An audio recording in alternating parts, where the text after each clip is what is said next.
എല്ലാവർക്കും മഴവിൽ മീഡിയയിലേക്ക് സ്വാഗതം.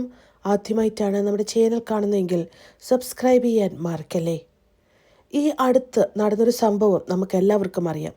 മധു എന്ന് പറയുന്ന ഒരു യുവാവിനെ മോഷ്ടിച്ചു എന്ന് പറഞ്ഞ് എല്ലാവരും കൂടെ അടിച്ച് കൊന്നത് നമ്മൾ കണ്ടതാണ്. അതിനുശേഷം നമ്മുടെ നാട് മുഴുവനും മുടിഞ്ഞു എന്ന രീതിയിൽ നമ്മൾ സംസാരിച്ചതാണ്. അതിനുശേഷമാണ് ഒരുപാട് വെള്ളപ്പൊക്കങ്ങളും കഷ്ടങ്ങളും നഷ്ടങ്ങളും ഒക്കെ നമ്മുടെ നാടിനെ തേടിയെത്തിയത്. അന്ന് പറയുമായിരുന്നു, ആ പാവം മധുവിനെ കൊന്നതിൻ്റെ ശാപമാണ് ഇപ്പോൾ നമ്മുടെ നാട് അനുഭവിക്കുന്നതെന്ന്. ഇപ്പോൾ ഇതാ അതേപോലെ തന്നെ മറ്റൊരു സംഭവവും നടന്നിരിക്കുകയാണ്. ഈ ആൾക്കൂട്ട വിചാരണ എന്ന് പറയുന്നത് എത്രമാത്രം മോശമായിട്ടുള്ള കാര്യമാണ് എന്ന് ഇതുപോലെയുള്ള സംഭവങ്ങൾ വരുമ്പോഴാണ് നമ്മൾ മനസ്സിലാക്കുന്നത്. കാരണം എപ്പോഴും നമ്മളതിനെ നോർമലൈസ് ചെയ്യാനാണ് ശ്രമിക്കാറ്.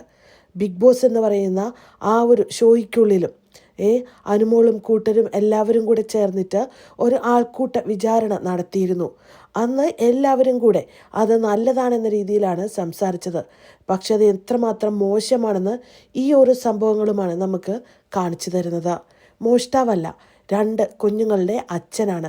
വിശപ്പ് മാറ്റാൻ വന്ന് ഒടുവിൽ ജീവൻ കൊടുക്കേണ്ടി വന്നവൻ. കേരളമേ, നമ്മൾ ഇത്രയും ക്രൂരന്മാരായി മാറുകയാണോ? പാലക്കാട് ആൾക്കൂട്ട ആക്രമണത്തിൽ കൊല്ലപ്പെട്ട രാംനാരായണൻ ഒരു ക്രിമിനൽ അല്ല. ഛത്തീസ്ഗഡിൽ നിന്നും കേരളത്തിലേക്ക് വണ്ടി കയറുമ്പോൾ തൻ്റെ 2 മക്കളുടെ മുഖം മാത്രമേ ഇദ്ദേഹത്തിന് മനസ്സിൽ ഉണ്ടായിരുന്നുള്ളൂ.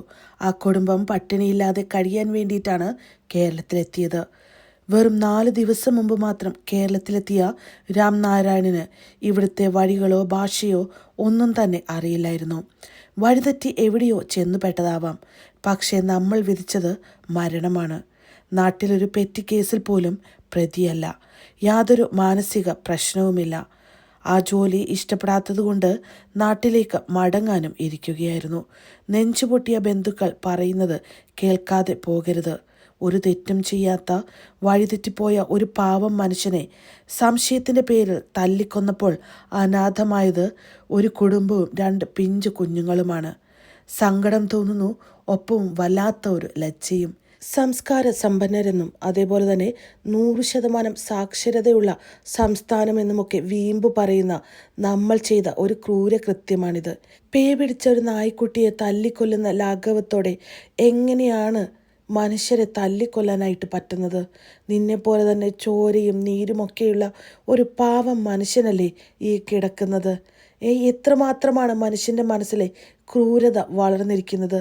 തൻ്റെ സഹജീവിയെ ഇങ്ങനെ അടിച്ചു കൊല്ലാൻ മാത്രം മനുഷ്യൻ